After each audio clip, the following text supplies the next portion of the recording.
Morning all. I had quite an interesting match game on Thursday in the Middlesex League. I was playing against Peiris, who's apparently won Nge7. We were playing Hendon, so they've been doing very well in the league. In fact, it's very likely they will win it again this season. So the mighty Hendon chess club has been crushing a lot of teams. They did lose one match to Hackney, but apart from that, I don't think they've hardly lost any matches for quite a few months. But we managed as a team to hold them to a draw. Muswell Hill held them to a draw, so got one match point, or whatever it is for a draw. So my contribution on board 5, I think, because we're all about 190 on the team. My opponent played e4 and I played the French defence. And unfortunately for me, I wanted to try and strive for a dynamic, exciting game, but the opponent played the exchange variation. Now, you might recall in a previous video of a game in this league, I played Queen takes d5, and that was against someone about 185, and I managed to win that game after getting at some point a lost position though. But it was quite interesting, the dynamics. So I had a very nice position from the opening. Now, Queen takes d5 is very rarely played. If you look at, say, chessgames.com, but it does keep the pawn structure non-symmetrical. It's a bit like a Scandinavian, but with a pawn on e6, so it's quite committal, losing the tempo like that. But I had the idea that actually in blitz chess, I sometimes fianchetto this bishop to spice it up a bit. So I thought I'd give that idea a shot in this particular game. So after ed, bishop d3, which is one of, I think, the two main moves. By the way, I'm hoping to do a dual commentary video on, in particular, the exchange variation of the French defence pretty soon with my good friend Paul Georgiou, and we'll hopefully be having a look at these two major alternatives. But I think bishop d3 is not meant to be as good as knight f3, and there are particular reasons for that. It seems there are two active, strong, aggressive moves here, believe it or not, despite the pawn structure being, symmetrical. One aggressive try is knight c6, according to chessgames.com, and I wish I knew this before the game. I wish I brushed up on it.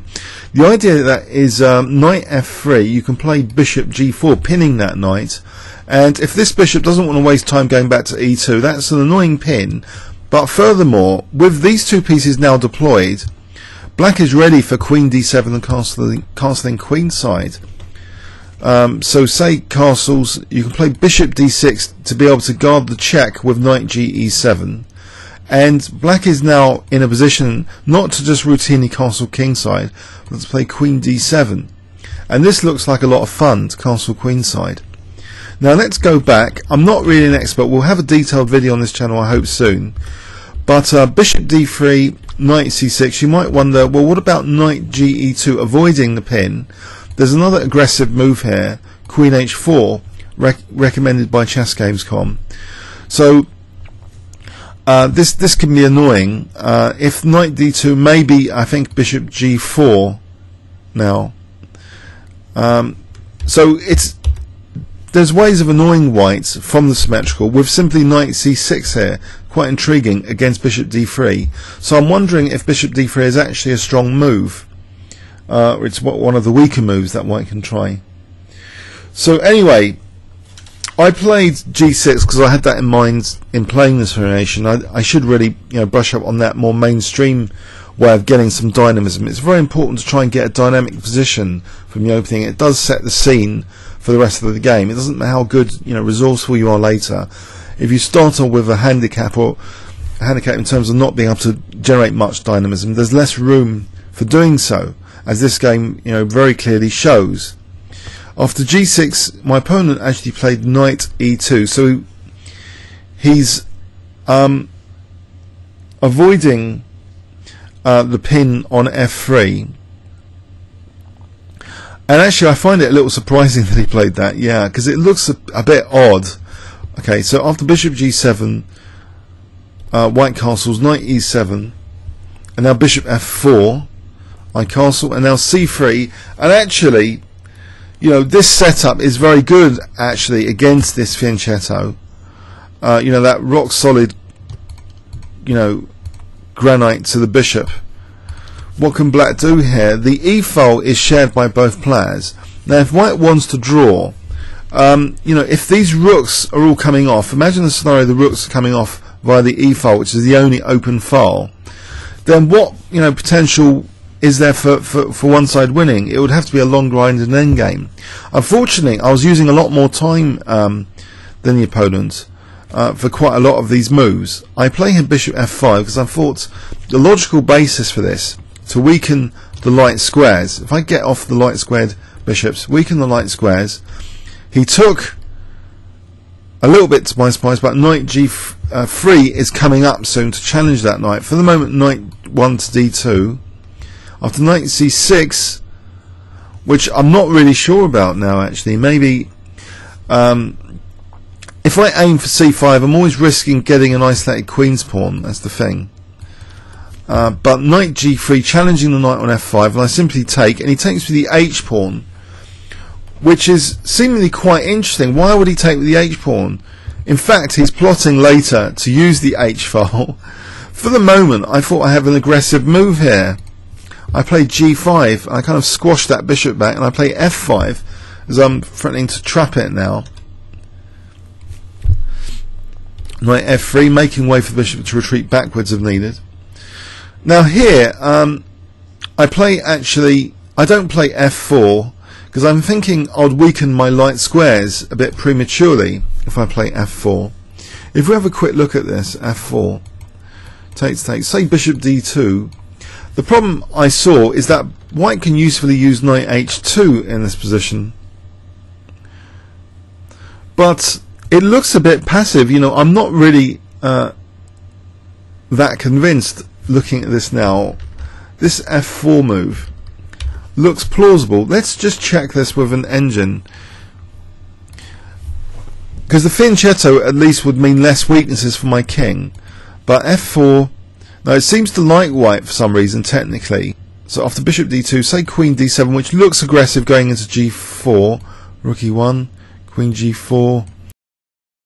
The thing is now queen b3 attacking d5 and b7. See there, offering b7. Now this looks like an aggressive try, to be quite honest.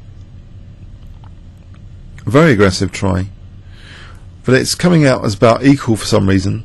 I have no idea why. This looks very dangerous for white. Okay, apparently there's an evacuation possible, maybe. If check king e2.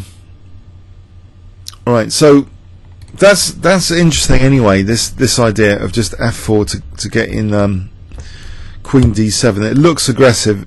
You know, I wonder now, maybe that was a good try. But I was also concerned about knight h2s, but I'm not sure they are as effective. So say bishop d2. Let's have a look at knight h2 as a defensive measure, because maybe I was visualizing like queen g4, something like that. But say rook a e8. Is there a queen g4? The thing is, I could take and play rook e2. So say he wants to exchange off rooks first. I wonder if bishop takes possible just to reserve queen g4. You see here, white retains a nagging edge, and I've committed, you know, these weaknesses. This bishop's still kind of blocked in by this pawn. It's not given that much scope. So this light square grip means also, you know, these invasion points might be unpleasant in the future. So this is why I had like rejected f4. It's not always great to attack the opponent's pieces if it involves creating weaknesses, as I know from some previous games. So knight f3, I played, sorry, in this position he played knight f3, I played h6, simply supporting it. No, either g4, you know, there's knight h4, the pawns would be really fixed. I don't think there was any benefit of that. Mind you, there is f4 there to consider. Let's have a quick look at that, actually. If g4, if knight h4, I think that might be a blunder because of f4, because if bishop takes, then there's takes and then taking. But white could play knight h2 here, or knight d2, and then later bishop f4. So my pawns would be fixed. So h6 seemed reasonable. Now queen d3, putting pressure on that f5, queen d7, and now he just, very simple plan for white, just to try and double rooks on this e file. Why not? Why not just double rooks on that e file? So rook a, bishop c1, preparing to just double rooks. Knight. Now, sorry, pardon me. I played rook e4, and he attacks the rook. And I was sorely tempted for rook g4, and maybe I should have played it. In most of the variations in our post-mortem, rook g4 was very promising, but the engine finds an immediate kind of refutation idea, of course, to rook g4, which is completely different to our post-mortem analysis, which was with Muir's as well, who was over 200 ECF. In our post-mortem, we're all convinced this is quite good. You know, say, I think we're looking at stuff like this, f4, peeling open that g file, letting white have the e file, but then there's king h8, and this could be dangerous for white. You know, as soon as, say, bishop f6 and queen g7 or rook g8 now happens, this is looking very, very dangerous. It did in many, many variations, but the thing is, the engine doesn't like this rook g4 idea, giving an immediate tactical idea of trapping the rook quite nastily after rook g4. An idea of f3 came about, which it's not showing at the moment. Now it does at depth 16. That actually f3 like offers a pawn to play now rook f2, and now the threat is just trapping that rook with knight f1. So say queen f7, knight f1, giving up the exchange. Doesn't have to be taken here because it's very dangerous for queen h2s though. But in this position, the rook can just be just left trapped, basically. I think taking is losing, actually. It's going to be losing. It's better for black. Nope. Okay. So something's going on in the engine's mind here. That this is better for white for some reason. The rook is basically trapped. If there's an attempt to play g4, I wonder, just knight takes g3 now, and this could be very unpleasant. It's better for white. This would be like disaster, for example. So, okay, but maybe it was a practical shot. Yeah, we're not playing against engines, and this was a practical shot, because otherwise, if the rooks get traded off, like in the game, it's not going to be great. He plays now f3, and I play king h8 because I don't want any stuff with taking on f5 in some variations, which might be possible at some point. So king h8, and now a surprising move, but kind of logical if he just wants to draw and he's quite determined.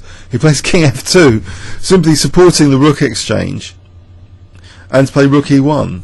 I set a little trap actually now. I play queen d6, which he didn't fall into, and also of course king f2 means actually rook h1 looks a bit of a concern using that semi-open h file.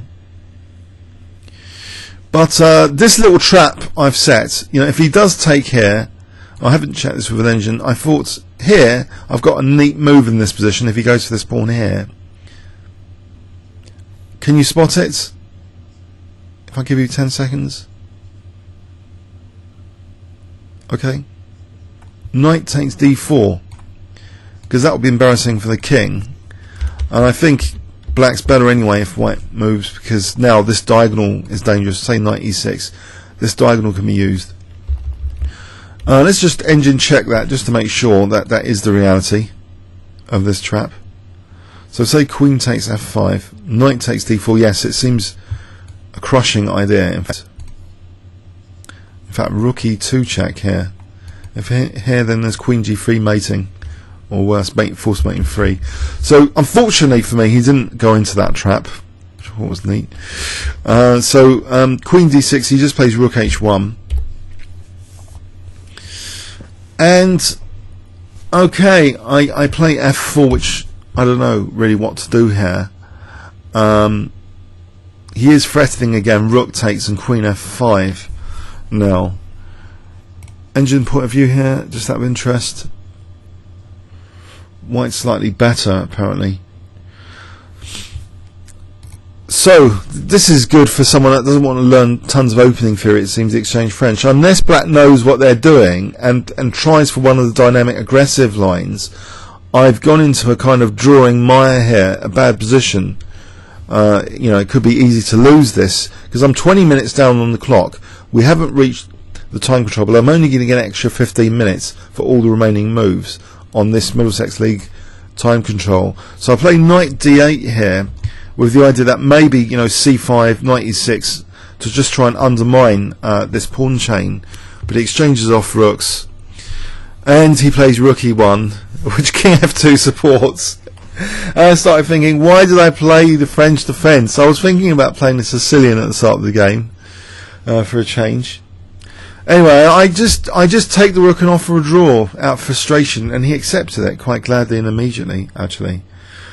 But anyway, traditionally, the last 2 years, I've been losing 2 games each year when playing against their team, because I'm usually losing to Muirs recently. And some of those games I was better, but I ended up losing, you know, in the last 2 years. So at least this season I haven't lost, you know, both games. The next game is next week at their place. But let's have a look in overview and summary at this game. So the exchange French, if someone plays bishop d3, I would recommend at least checking up on knight c6, if you're not already aware of this, that the idea is to try, if you can't unbalance the pawn structure, you try and unbalance the king positions. So try and get a pin if possible, and then, you know, play for queen d7 and castles queenside. Now, I'm not saying that's like a win by force or anything. White has dangerous plans when you castle queenside, like c3 and b4, but it gives more an exciting game anyway if the king's location can be changed away from the king side. But no, I kind of played this g6, which now I realise this is no good really against this system from white. It seems no good from the evidence of this game. If white wants to aim for a draw here, just exchanging off the rooks, the one chance for aggression maybe, because it's unlikely he's going to find the computer move f3 to give up pawn to trap the rook. But intuitively I thought this was a little bit risky, because I didn't want him just doubling rooks on the e-file if I didn't have a certain attack potential. But it seems when that g-file is made semi-open against g2, then doubling rooks offers many chances to win in the ideal world. But no, in this continuation it was disheartening, this game, showing that if someone wants to draw as white against the French defence, statistically it's a good idea to play the exchange variation, especially, as I say, if black doesn't know or want to play the aggressive lines that are known statistically to be doing well for black. But my good friend Paul Giorgio actually indicates that a large part of that is because it's often weaker players that are playing the exchange French as white, which is why it seems as though the statistics favour black. But I think that's why that you've got to be a bit cynical of those stats on places like chessgames.com in this particular example, because usually players with white will also be wanting an exciting game with a dynamic pawn structure and not a symmetrical pawn structure. So anyway, comments or questions on YouTube? Thanks very much.